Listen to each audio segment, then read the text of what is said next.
Hi guys, good afternoon and welcome to another episode of the learning series by Juno School of Business. I'm sure you guys know that this is a platform wherein we discuss skills that aid your corporate journey and make you better sales professionals.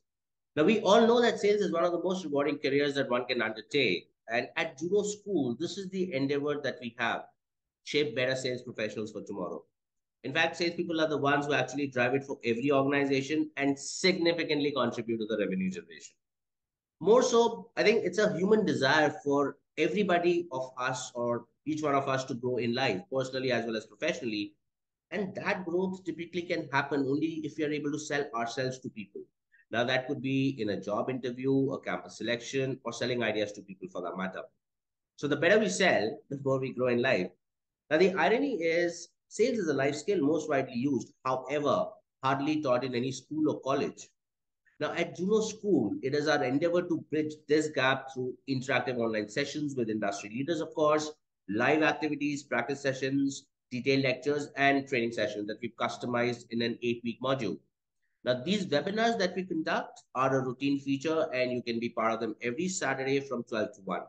So, if you want to gain those insights on sales and are interested in building a great sales career, do block your calendars for every Saturday and be a part of these learning series. You can know more about us at junoschool.org for people who've joined for the first time, or can always schedule a chat with us at hello@junoschool.org.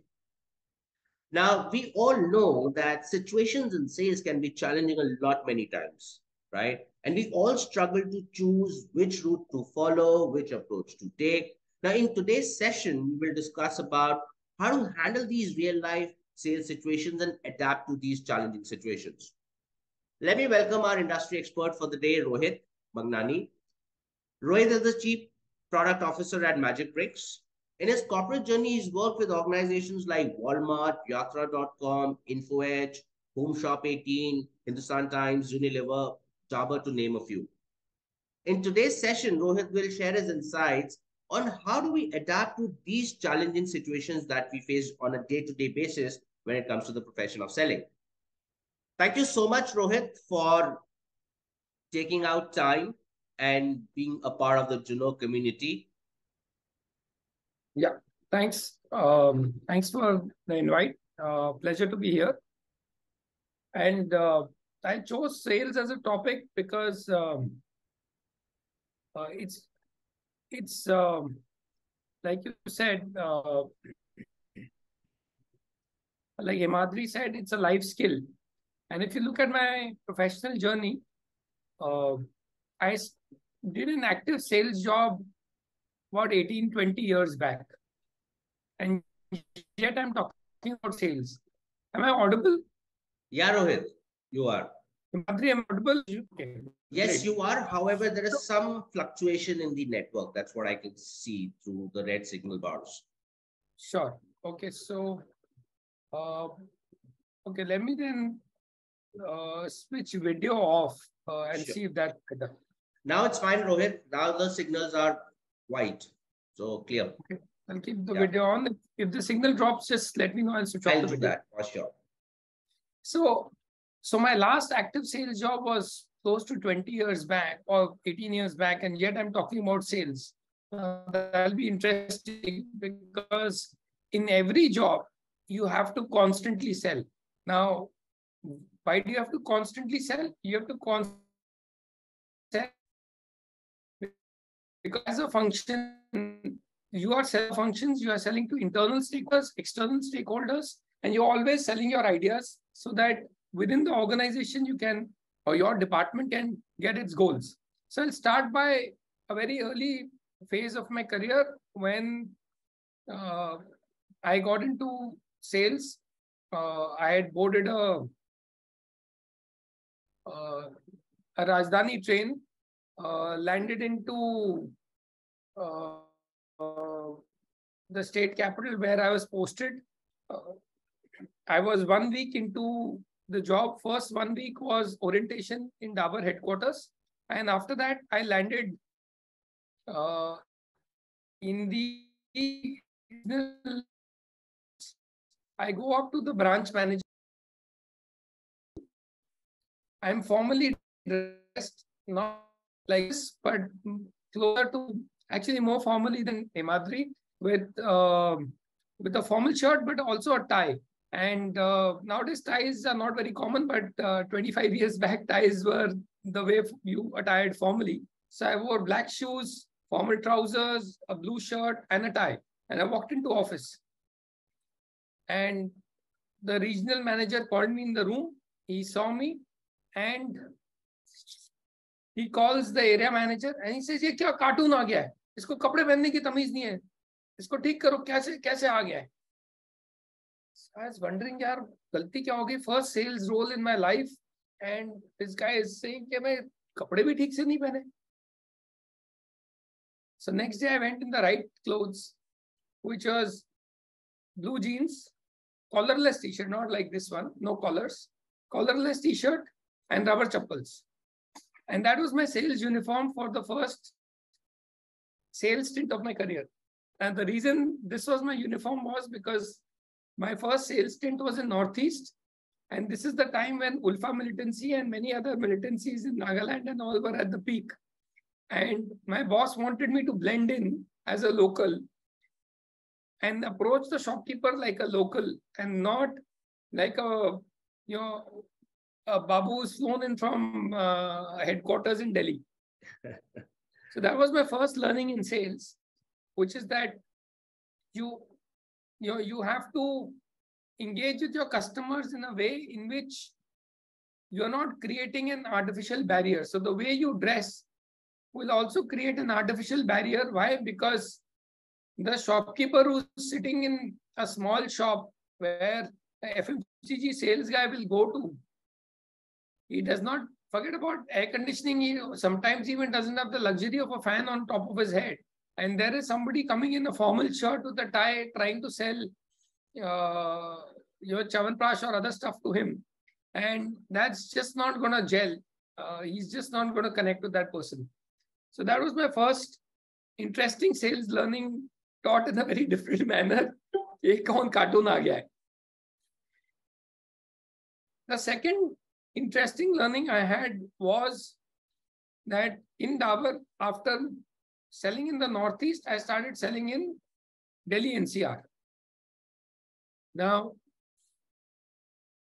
the product which used to, a case which used to sell, which was supposed to sell, so this product had 100 units and a case was for, we used to sell it to the distributor at 1,000 rupees. He was supposed to sell it to the trade at 1,100 rupees.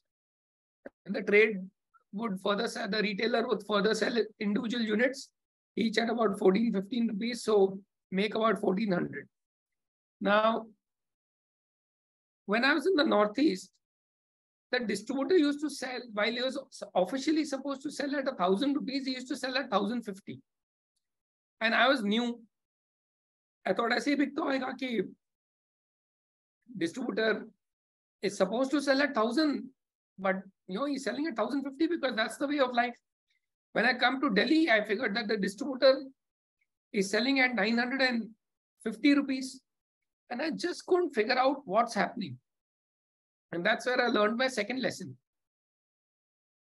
So the second lesson was that when you work in an environment where you have continuous business engagement with a partner, and the distributor and the company in FMCG is a continuous engagement going over years, it has to be a profitable engagement for both the sides.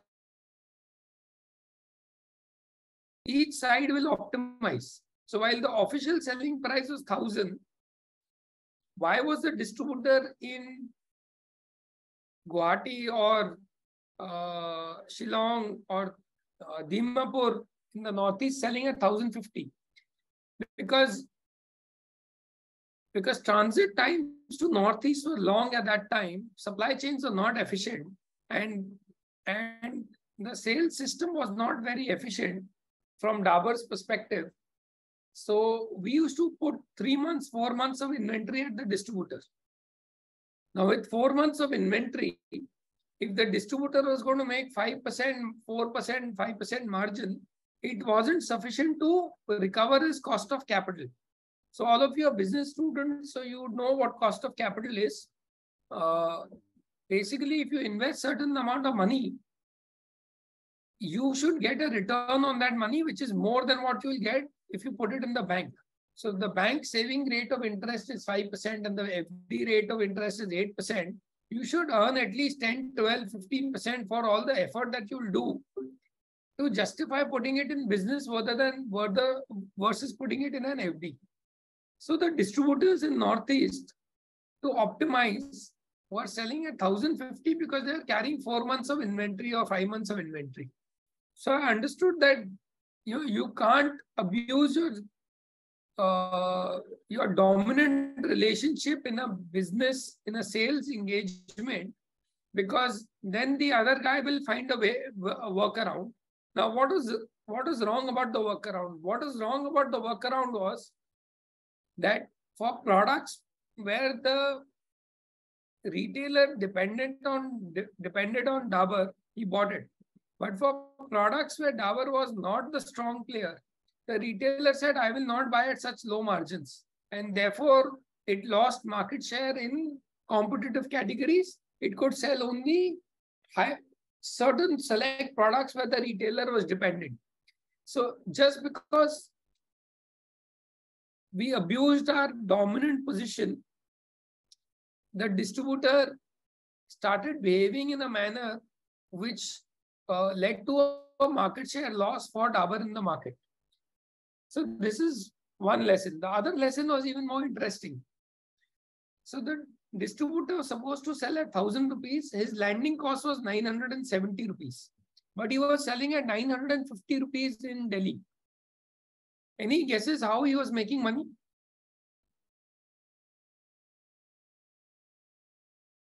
Guys, open to anybody can raise a hand. Imadri can unmute.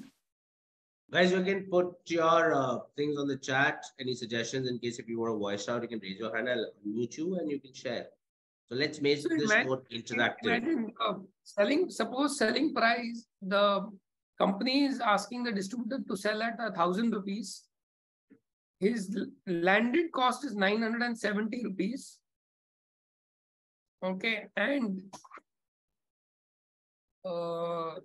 he is selling it at 950 rupees and still making profits. But he's buying at 970 and he's selling at 950 rupees and he's still making a profit. Yeah, Manish, you can unmute yourself. Yeah, hi sir. Am I audible? Yep. Yeah. The factor because the cost of capital is low for the Delhi distributor, and second point, he is dealing in mass quantity because he is targeting the mass quantity. Hence, he is offering a bulk discount on the prices because he want to. But if he is buying at 970 and selling at 950, how is he making profit? Whether he sells 1 unit or 1,000 units, he's making a 20 rupee loss per case. Right now, I believe he is targeting on he is focusing on the customer base to build a customer base. And once the customer base is built, and second, he make the quantity to the company, वो एक quantity build up कर लेंगे. उसके बाद further वो negotiate कर पाएंगे company से कि हम और further discount कैसे ले सकते हैं इसके ऊपर. I believe that is a strategy he is going on. Yeah, so that could be an approach that he squeezes the company for further discounts, and which was partially true that he would get quarterly incentives, but he was still making money on every single case also. Yeah, Atif, you want to add something? Jamanish, you want to add something? Please go ahead. Or else I think you can share your thoughts. I feel that means if he will sell certain limits, the company will give some kind of offer or perks in that they are earning money. No, I think Nishant's got it. He's cross-selling high margin goods along with the loss-making products. So that's how he was making money. Along with every case of this product was Dabur Lal Dant Manjan. Along with every case of Dabur Lal Dant Manjan, he would sell a case of Dabur Sharbat, which used to not sell as well as Ruh Afza. And he used to make a lot of profit on that because the price discovery of that product was not very hot. So with every case, you would either bundle in a product like Gulab Jal or a product like Vatika hair oil, which was at that time not a hot selling product, or something else. That was one thing. The second thing which he did was he did a deal with the retailer that I am selling the 100 units to you at 950 rupees, which come in this case. But the case is mine. So he would collect back the empty case, which is cardboard box, and sell the cardboard box for 30 rupees and make 10 rupees profit. That's how he made money. Now, he could do that because he was working on a 7-day credit cycle from the company and he was taking cash from the retailer. So he was actually working on, his cost of capital was actually zero because he was working on negative working capital of 1 week. And every case that he's selling while he's making only 10 rupees, his actual return on investment is great because he's not really investing any capital. Yes, he still had some capital because he did have a warehouse and he did have he was investing in certain cases. Not everything was in cash. In some cases he was extending credit, but not significant amount of his capital, and therefore his returns are fantastic. So the same company at the same time in one system was able to penetrate along with the lead product, other products, because the sales manager in Delhi was not insisting that the distributor holds 4 or 5 months inventory. He was on virtually daily, or he had 2 days of inventory on a 7-day credit, or 2 or 3 days of inventory. So, and then yes, he did cross sell. So again, very interesting lessons in terms of how do you sell to your trade partners, and therefore how does the whole ecosystem work. So so in the B2B environment, you need to see how do you build it as a sustainable relationship so that the end goal is that both you and your partner have a sustained profitable business. So this was my first interesting sales lesson. The second one, or the third one rather, I've talked about 2, was also in Dabur, and I launched Dabur Foods Real Juices. Now, Real Juices had just been launched. I was posted in Karnataka, and I was then assigned to sell juices in student communities because he thought that'll be a good hub. So let's sell at Manipal, because Manipal was a massive campus, both medicine and engineering. So from my Mangalore distributor, I took stock and I went to Manipal and met one of the canteen guys. He said, hey, you know what? There's a event, there's a rock show. So instead of serving cold drinks, I'll serve juice. So he said, how much stock do you have? So I pulled out all the stock that was there, and juice wasn't selling because juice used to be much more expensive than Coke and Pepsi. And people in India at that time, which is about 20 years back, were not really aware that juice is better. So whatever stock was there, I sold it. Now, some of this stock was actually near expiry, and maybe not in the best of shape. So what did I do? I said, doesn't matter. It's still near expiry. It's not expired. And then I thought, okay, let me also enjoy the rock show. So I was at the party with them, and suddenly I heard this guy calling out, तो वो डाबर वाला लड़का कहाँ है जिसने हमको juice बेचा, उसको पकड़ो, उसको ढूंढो. So I sneaked behind the bar counter and I saw that from the juice packet when they were pouring it out, black fungus was coming out. So I said, अब तो पिटाई हो जाएगी, student campus. If somebody's seen this, they're going to thrash me, and there, a bunch of few hundred engineering kids. I'll get so badly thrashed. That'll be my last job and last day. So I scooted and I took refuge in the medical hostel. There's a friend of mine who was practicing medicine. Next day morning, caught a bus and scooted from town 6 in the morning before I could get caught. But what was the big lesson for me? The big lesson was that you need to have extremely strong quality parameters in terms of products, and if that is not there, the whole brand reputation, everything can go for a toss really fast. I raised this with the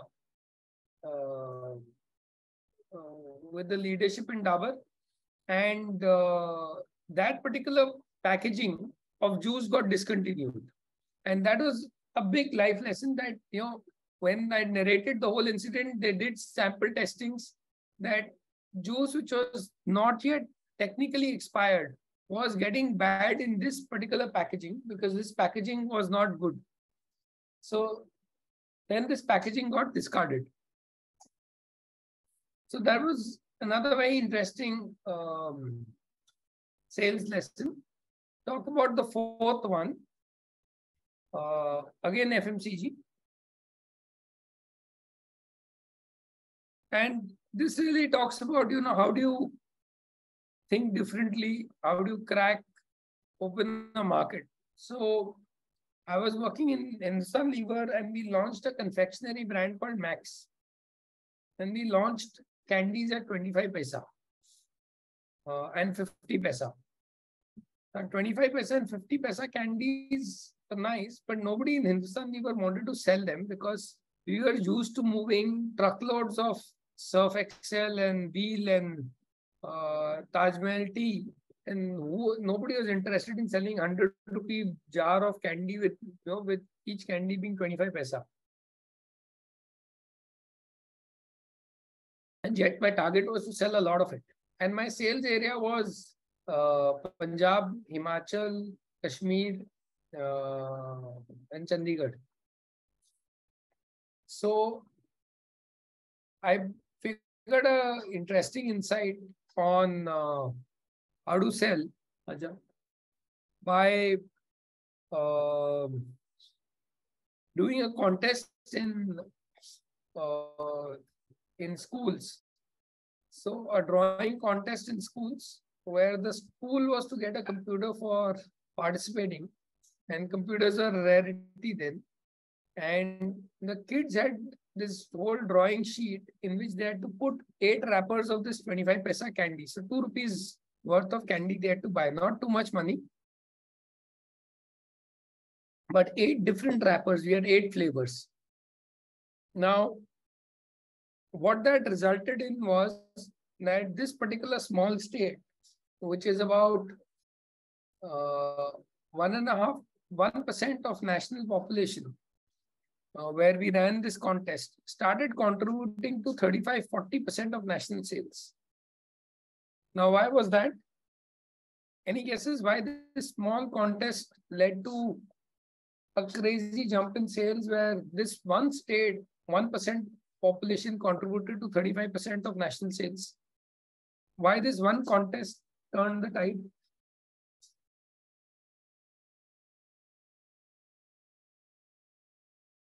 Guys, you can raise your hands in case if you want to share your thoughts, or you can put it on the chat as well. Okay, Akash, I'll unmute you. Why don't you go ahead and share what you feel? What was the reason? Hello. Yeah. Am I audible, sir? Yeah, loud and clear. Please go ahead. Yeah. Yeah, so I think Yeah. the product got more and more visibility, and the quality is also awesome this time. So people love the product. That's why the sales has increased.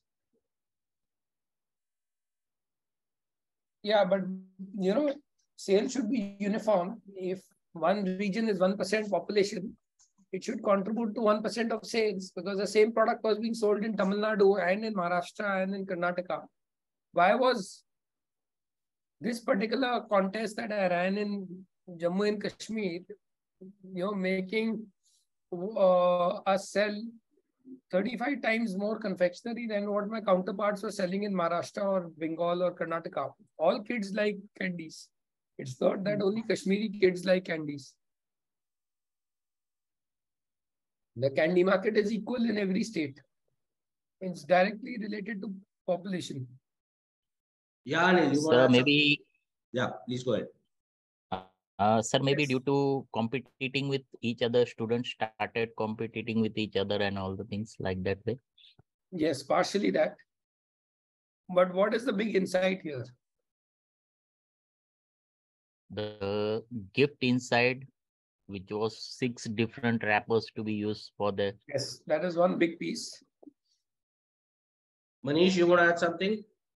Have any of you gone to a grocery shop with your parents when they are buying monthly groceries? Yes, You have? yes, Monthly grocery bill is how much? 4,000-5,000, yes. right? Now the monthly grocery bill is 4,000-5,000, and there is a 4-year-old who's wailing and crying in the shop, or a 6-year-old who's crying in the shop that I don't want to buy from here because I'm not getting the 8 different wrappers. What will happen? He'll not let his mother shop. He'll drag his mother to the neighboring shop where that confectionery is there, right? Because he wants his 8 wrappers to finish the competition. And when he tells his parents that he can get a computer, what does the parent think? ठीक है, let me buy him this 2 rupees worth of candy. He can win a computer also, which is a big thing. And I'll go to the next shop.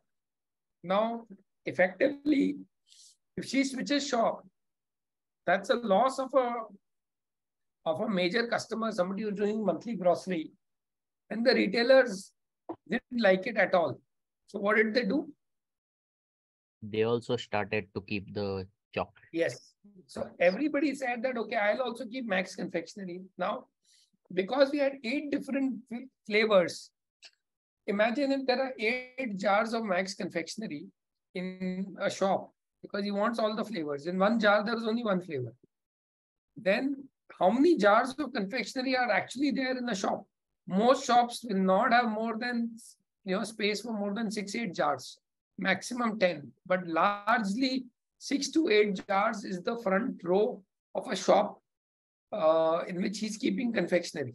So if out of a possible average of 8 to 10 slots, I take 8 slots, I have 80% market share in that shop, or a 90% or 100% market share in that shop, because it's about share of shelf.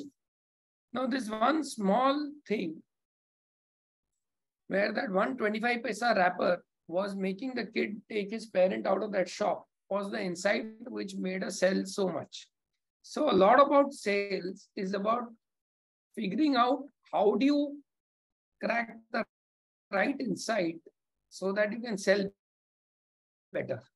Okay, so now a lot of these examples is what I now apply in life. Even today, my role is very different. I'm a chief product officer at Magicbricks.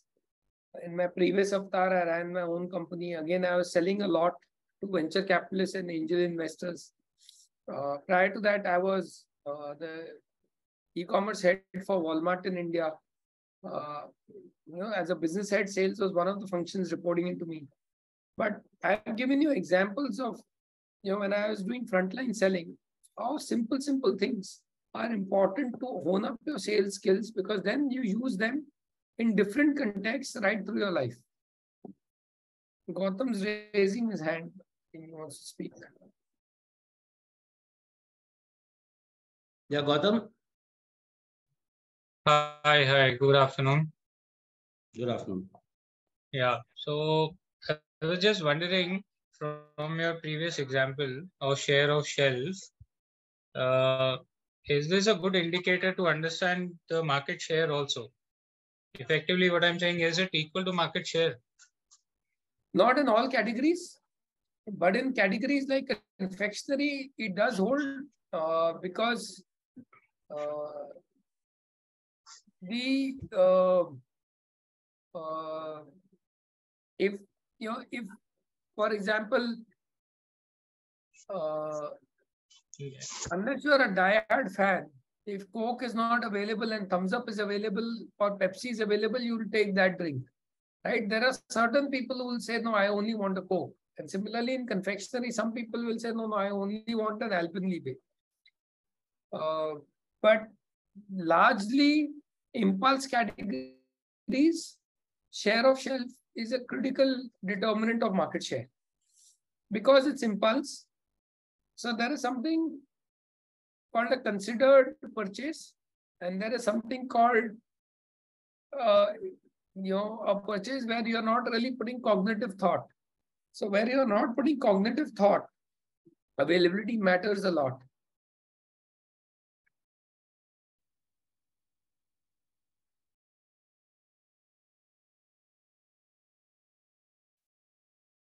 So what I like to do is I like to open it for questions rather than doing a monologue. So it's a good question. And Gautam, you could read, depending on how enthusiastic you are, you can read a book called Thinking Slow and Fast. It's a book by Daniel Kahneman, who's a Nobel laureate, on what are things which are done in a reactive manner and what are things which are done with cognitive thinking. And it's a very interesting book. Uh, First time a psychologist won a Nobel laureate for economics because fundamentally told us that humans are not rational economic beings and are driven a lot by shortcuts, heuristics, than by actual deep thought evaluation on every action.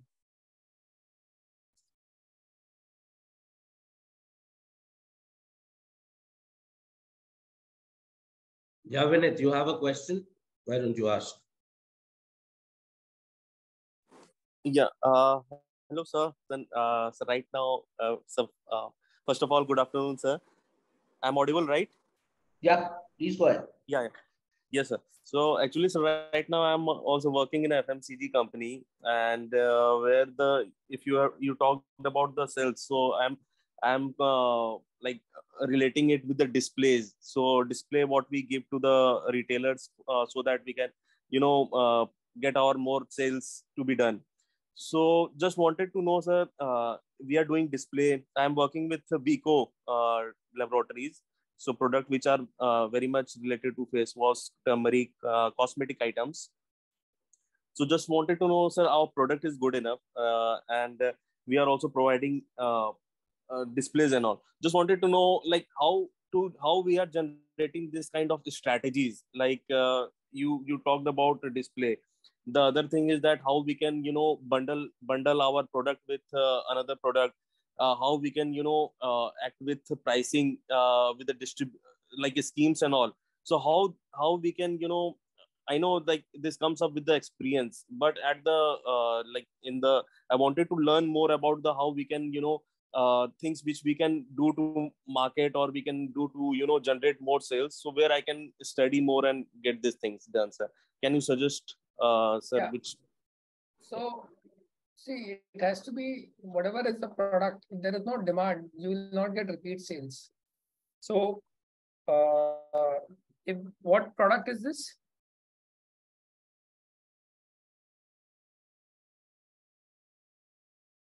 Okay, so if the product does not have repeat demand, now if the product does not move from the shelves, the retailer will not buy it again. That's a very simple thing. He'll return it. So every product which you are going to place in any retail outlet. So the product is Vico Brajadanti, Vico paste, like paste also, turmeric cream. So that's the product. So see, happen to be a user of Vico toothpaste. I think the problem with Vico toothpaste is bad distribution. I have to invariably order it online, and there also the stock levels are not so great. So the product is great, but I think the issue is possibly poor distribution. That's what I have experienced. And yes, it obviously cannot compete with Colgate on spends. So one of the things, and if you can educate on that, just 1 second.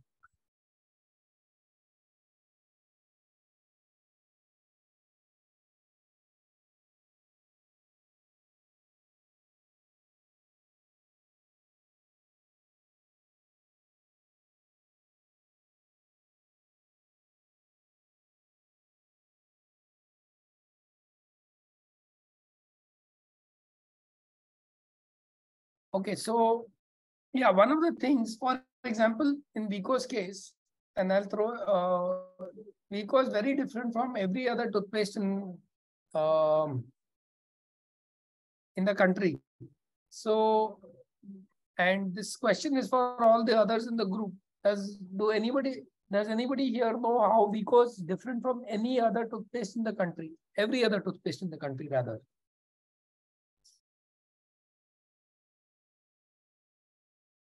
Anybody's got an idea of how it's different from it?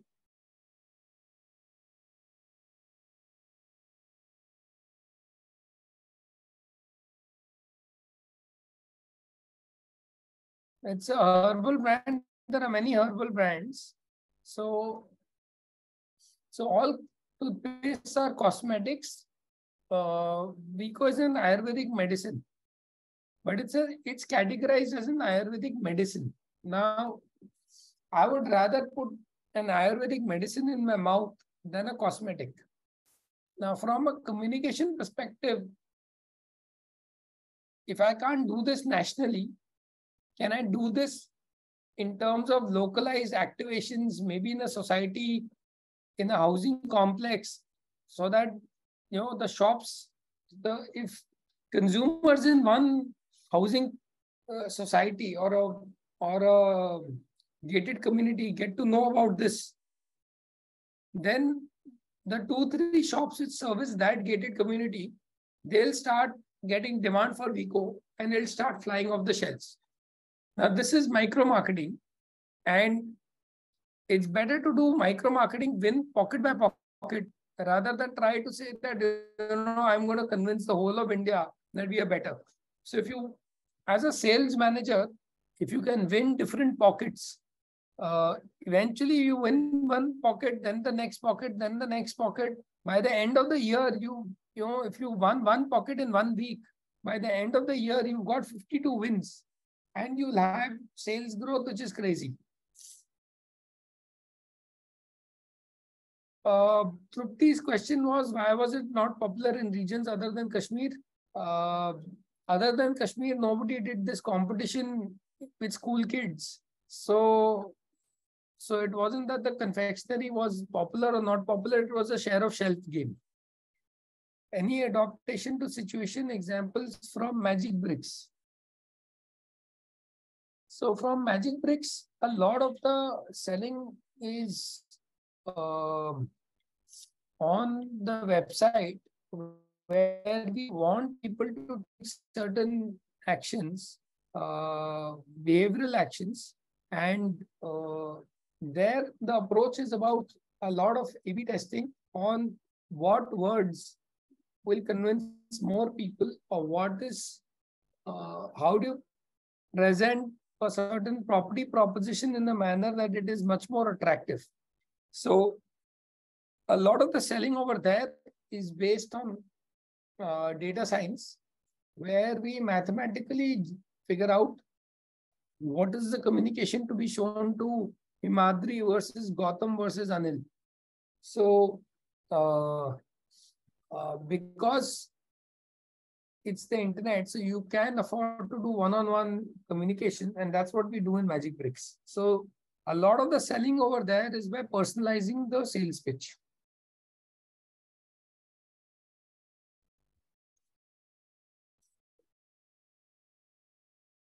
Guys, you guys have any questions? Please feel free to ask. Put it on the chat. Anything that you want to ask Rohit? Yeah, Manish, please go ahead. Ask your question. या hi I just have a question मेरा question जो है वो एक नए brand को लेके है जब आप मार्केट में किसी नए ब्रांड के लिए मार्केटिंग करते हैं तो sir what you suggest offline marketing करना बहुत टफ होता है एक नए ब्रांड के लिए तो एक सही तरीका क्या है क्या ब्रांड को पहले ऑनलाइन मार्केट करें अमेजोन या मार्केट प्लेसेस पे एंड देन फिर ऑफलाइन मोड में जाएं या इनिशियली ऑफलाइन मोड से जाके फिर ऑनलाइन मोड में जाना चाहिए It depends on the target customer. So you take yellow diamond chips. They went completely offline. Ghadi detergent went completely offline because the unit prices were such that Amazon and Flipkart made it will be unviable to sell those products. Whereas Mama Earth, which is cosmetics, very high unit price, low weight, went online because that was better for them. But now they are offline also.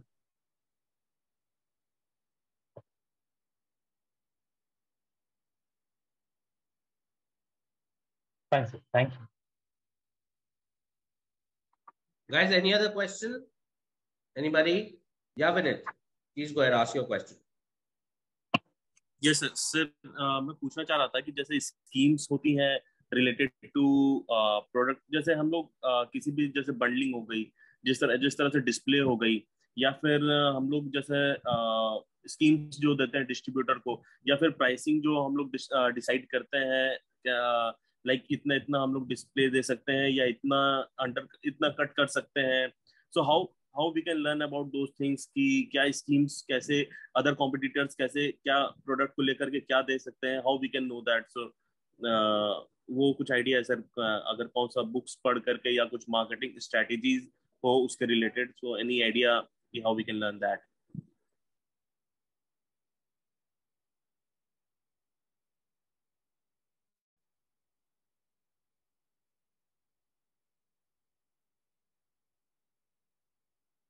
Yeah, I think a lot of it is about situations. So examples which I gave you were, how in different situations I learned from how the force looked at implementing different approaches. The confectionery example is one such piece. In any situation, what schemes and stuff that you'll run is typically all very tactical about that month's sale in a particular retail counter. All that is good to get your week's target, which is also important. But if you are a sales manager in a region, finally that week's target is of no consequence because you need to hit your quarterly targets, you need to hit your annual targets, and that is all a function of demand. If you can't work on some demand generation activities, then yeah, so if there's no demand generation activity, then it won't be sustained. Madam maxi कितने bag दिखा रहा है stock में Okay, Mark, you have a question. Why don't you go ahead and ask your question, please? Mark. Thank you, sir. Yeah. Actually, the thing is, I wanted to know from a B2B perspective, like how in Magicbricks, I just wanted to know, are there any situation adaptation examples that you could share as in with your Magicbricks entity or the other B2B entities that you were working with? Any examples of situation adaptation that were implemented by you? Yes. So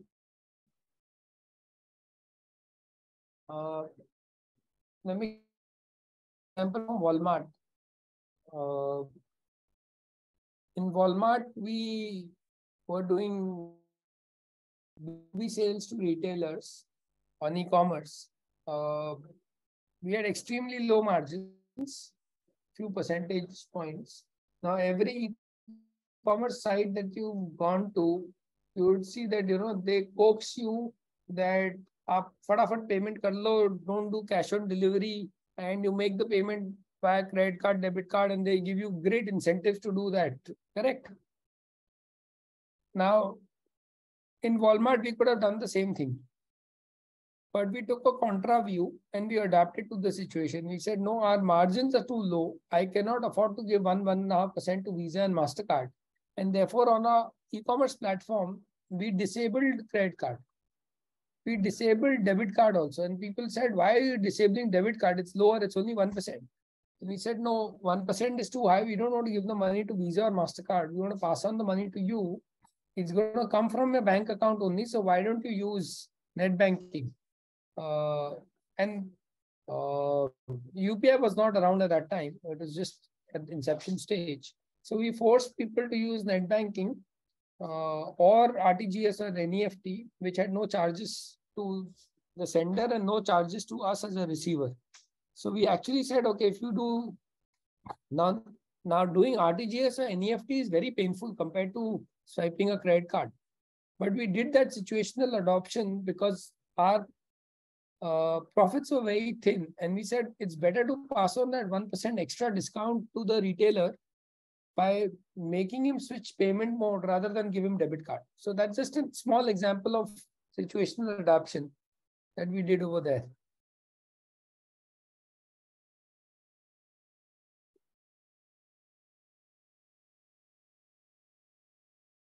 Yeah, I'll take one last question. There's one from Daya. Yeah.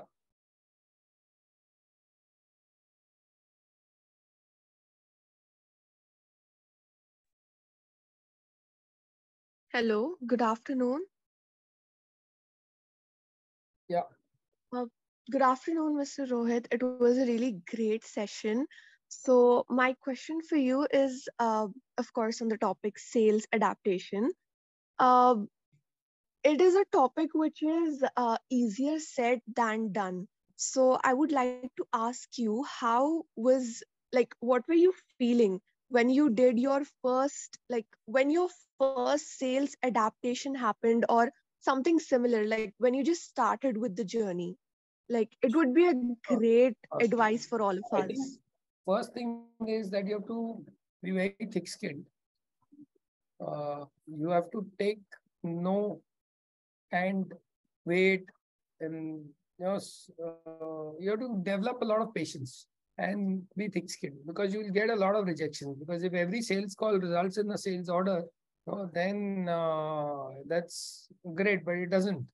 Depending on what industry you are in, your success rate could be anything from 0.1% to 2, 3, 4%, maybe 5%. But yeah, something in that vicinity.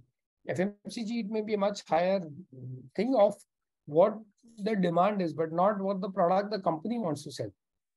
So I think your ability to take no and not get shaken up is the most important behavioral aspect that you'll have to build.